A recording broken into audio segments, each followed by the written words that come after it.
আসসালামু আলাইকুম রহমতুল্লাহি ওবরাকাতুহু। সবাই কেমন আছেন?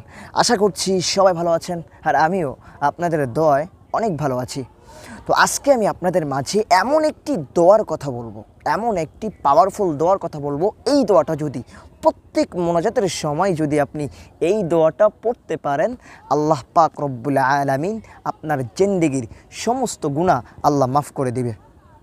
তো দেখুন, আমরা যদি আল্লাহর কাছে খাস তওবা করতে পারি, আল্লাহর কাছে যদি আমরা ঠিকমতো মাফ চাইতে পারি, আল্লাহ পাক কিন্তু আমাদের গুনাহ অবশ্যই মাফ করবে।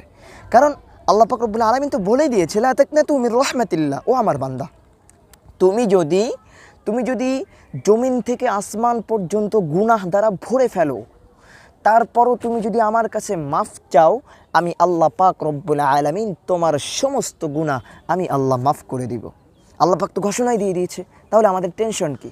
এই জন্য আল্লাহর কাছে ক্ষমা চাইতে হবে, আল্লাহর কাছে মাফ চাইতে হবে, তবে সেটা চাওয়ার মতো চাইতে হবে। পারবেন না ইনশাআল্লাহ? তো আমি আজকে আপনাদের মাঝে এমন একটা দোয়া শিখিয়ে দিব, এই দোয়াটা যদি আপনি পড়তে পারেন প্রত্যেক মোনাজাতে, আর যদি খাস তওবা করে খাস নিয়াতে আল্লাহর কাছে তওবা করতে পারেন, আল্লাহ পাক রব্বুল আলামিন আপনার জিন্দেগির সমস্ত গুনাহ আল্লাহ মাফ করে দিবে। পারবেন তো ইনশাআল্লাহ? পারবেন?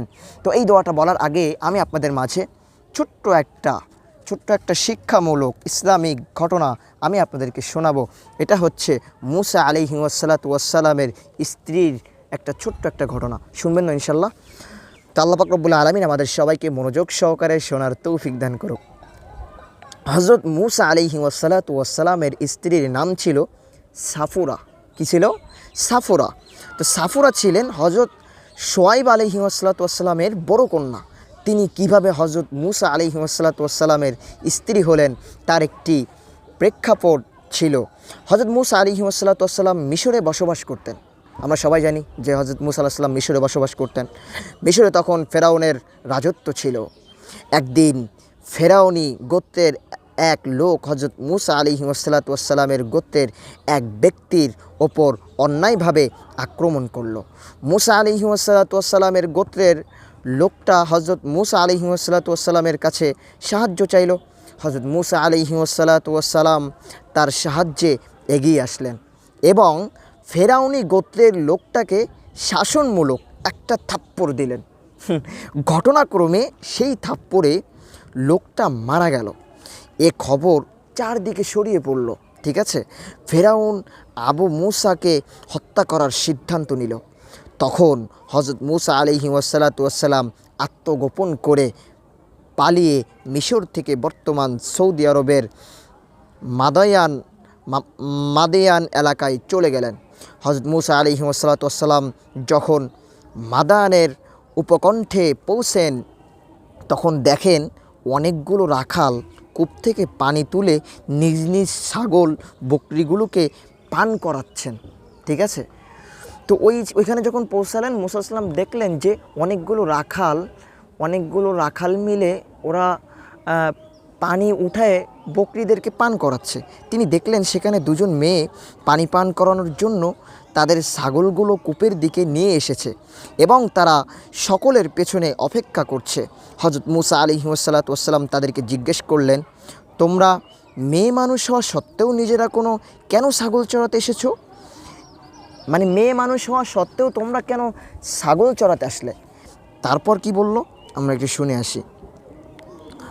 হযরত মুসা আসলাম তোমরা মেয়ে মানুষ হওয়া সত্ত্বেও নিজেরা কেন ছাগল চড়াতে এসেছো? দূরে দাঁড়িয়ে আসো কেন? তারা জানালো, আমাদের বাড়িতে কাজ করার মতো কেউ নাই, কোনো পুরুষ মানুষ নাই, তাই ছাগল চড়াতে আমাদেরকেই আসতে হয়। কিন্তু আমরা মেয়ে মানুষ, তাই দূরে অপেক্ষা করছি। পুরুষরা চলে যাওয়ার পর আমরা আমাদের ছাগলকে পানি পান করাবো। তাদের কথা শুনে হযরত মুসা আলাইহি ওয়াসসালাতু ওয়াসসালামের খুব মায়া হলো।